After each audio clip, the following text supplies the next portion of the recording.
Apple, one of the most recognized brands in the world, valued at over $2.6 trillion. I don't even know what that means. That's not even fair, is it? Really? No. Known for high prices, but even higher quality with super fans across the globe. But what is the brand strategy that has propelled a once failing tech company that was left in the dust by Microsoft into one of the giants of the tech industry? Today, you'll find out exactly how Apple turned it all around and how you can add these branding techniques to your own business. And maybe, just maybe, you'll be as big as Apple. So let's get into it. Hey, my creative friend, welcome back to the channel. And today we're going to discuss an interesting topic, Apple's branding strategy. Apple, one of the biggest tech giants in the world, who are known for creating products that are especially innovative, but incredibly desirable. So how exactly has Apple managed to captivate its audience and maintain its status as a trendsetter in the tech industry? Let's break it down. Before we get into it, I know your time is very precious, so please find all the topics in the video and feel free to fast forward to any bit you'd like. Okay. Oh, and just one more interruption before we get into it. At the end of this video, we have a homework section, which basically takes all these brand strategies and we go into how we're going to implement them into your business or your brand or your service.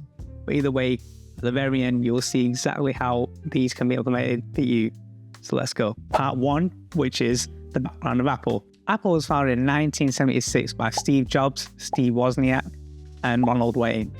From the very beginning, Apple set itself apart from its competitors by focus on design, quality, and user experience, which is really interesting because Apple till this day still focus on these principles. And this commitment to excellence has been Apple's driving force to all the success over these years. But it always wasn't rosy for Apple. Like, some people don't know, but Steve Jobs, the great innovator that he is, actually got let go from Apple due to him being, let's say, a bit too risky. And they had a 10-year spell of releasing, let's say, failed and lackluster products. And predominantly in the 90s, Microsoft had the whole tech industry in a headlock, and Apple were just miles away. But in 1997, Apple brought back Steve Jobs to let him just run with his ideas. And he then introduced the iPod and the iPhone, which then started the tech dominance of Apple as we know today. Okay, with the introduction out of the way, let's go into branding technique one of Apple, which is a strong visual identity. One of the key aspects of Apple's brand strategy is its strong visual identity. From its iconic Apple logo to its minimalistic design of its products, Apple has created a look and feel that is instantly recognizable and synonymous with luxury and innovation.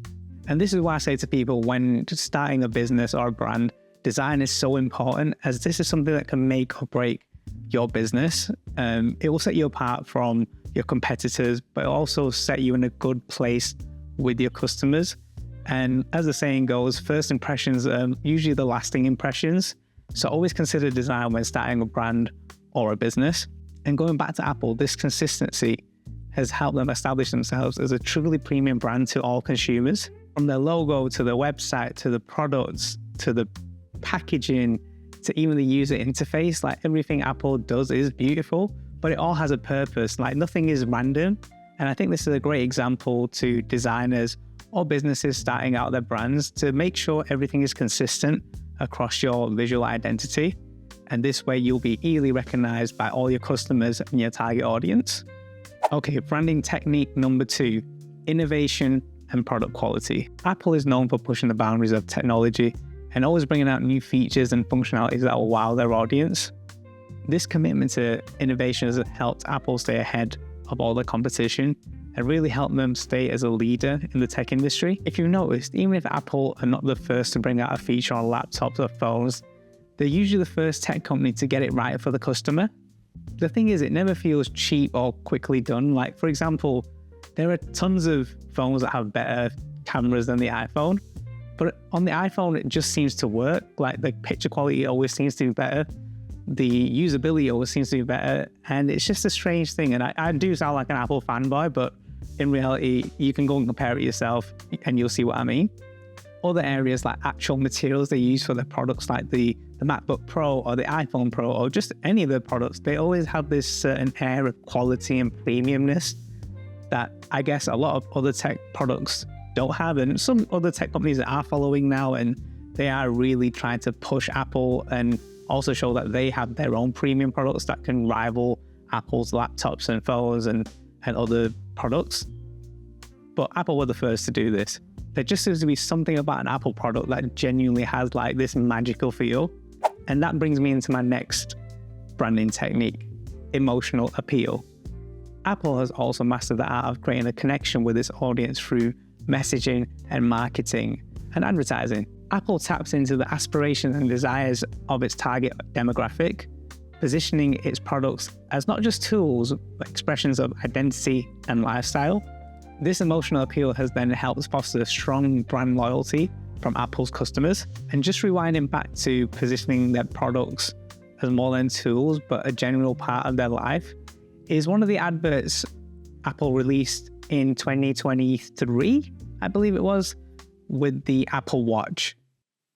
Apple positioned the Apple Watch, instead of being just a watch that looks nice and is brand new and it's got all these cool features, they actually made it seem like it was the only thing you needed to buy for your family members or yourself, as it was a tool that helped save so many lives over the years with some of its features, such as the Apple Heart Rate, the emergency SOS. It genuinely is one of the coolest adverts I've seen in terms of positioning, just to make something that is so natural, like a watch that everyone should use, but you don't need it really to kind of being a necessity of your lifestyle that can help save your life. And I highly recommend anyone who hasn't seen it to go watch the Apple video. I'll put in the description down below. Okay, so now going into the next branding technique, and this is like a technique I believe if it's a personal brand, if it's a business brand, or any type of brand you're creating, you will need, and that is brand consistency. Consistency is key when it comes to branding, and this is something Apple excels in. Whether it's the design of its products, the messaging of its marketing campaigns to all its customers, or the customer experience that each and every customer gets when they go into an Apple store, Apple maintains the same consistency across all brand touchpoints. This consistency helps build trust and credibility with all Apple's consumers, solidifying Apple's position as a market leader. Like me personally, buying Apple products is some of the best customer experience I've ever had. Now, we do pay a premium for the products, of course, but they make us want to pay that premium just due to the service. This is just because they made the customer their top priority, whether it's in store or if you have a complaint or if there's something wrong with your products, you can literally ring up Apple and they will instantly help you. Like, the wait times for calls are pretty non-existent. They will always solve your problem within a certain time frame. Even the brand image when it comes to stores, they're all minimalistic, and they definitely take their design principles that they put into their design of their website and logo and product design into their stores. And this is where I mean consistency is everything. So their stores are minimalistic and they're quite spacious, and the way they lay out everything makes it so easy for customers to actually pick up a product and use. And this then lets the customer almost feel like they own the product and they should then want to buy the product due to them kind of becoming acclimatized with it already. And this is the feeling Apple give through their brand consistency, is they're approachable, they're easy to use, and that's exactly how their products are. And this is something we can learn as brand creators or business creators, and that is keep your brand consistent throughout all touch points, whether it is just a design or a logo or the products itself or the experience you give to the customer. Keep everything consistent. And a good way to do this is having brand values that really go through from your design all the way to your product. Okay, the next branding technique Apple use is their premium pricing strategy. Apple's premium pricing strategy is another key component of their brand strategy. By positioning its products as high quality premium items, Apple is able to charge a much higher price than all of its competitors. This not only helps Apple maintain themselves as a luxury brand, but also lets them maintain a healthy profit margin. And the trick is simple. Ask yourself this: have you ever seen an Apple product on sale? Like whether it's Christmas, Easter, any holidays around the world, bank holidays, Black Friday, they will definitely push their products and they'll send you tons of emails and they'll have like loads of banners on their website possibly. Well, actually, no, they don't.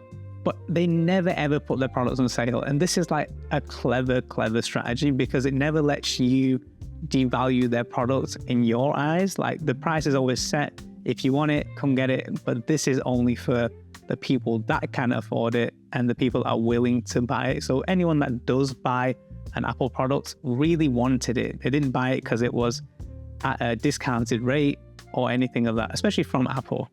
And this allows all of its customers and other consumers to always see Apple as a high value premium luxury brand, as it will never be associated as a discounted product. The next branding technique, which I think all of us need to consider, is the customer experience, as I feel all businesses without this are pretty much doomed. Apple places a strong emphasis on customer experience, both online and in store.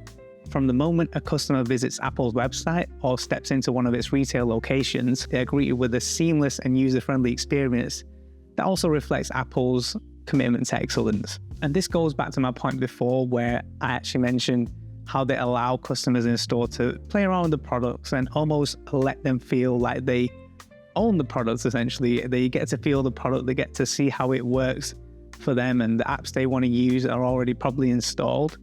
And it gives them a feel, and it's kind of this feeling of, if I let this go now, I won't have this product, so I must buy it. And it's inevitable once you play around with them and you actually feel like you have an ownership of that product, you will want something for yourself, unless you have a strong will, and a lot of people do as well.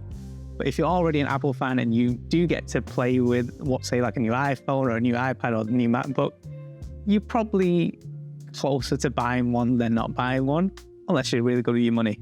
Sometimes I can be, sometimes I can't. You know, it is what it is. And going back to the website, as a designer, and this being a design channel, one of the main things about the website, which I think is really well done, is everything is so easy to find. Like, nothing is hidden.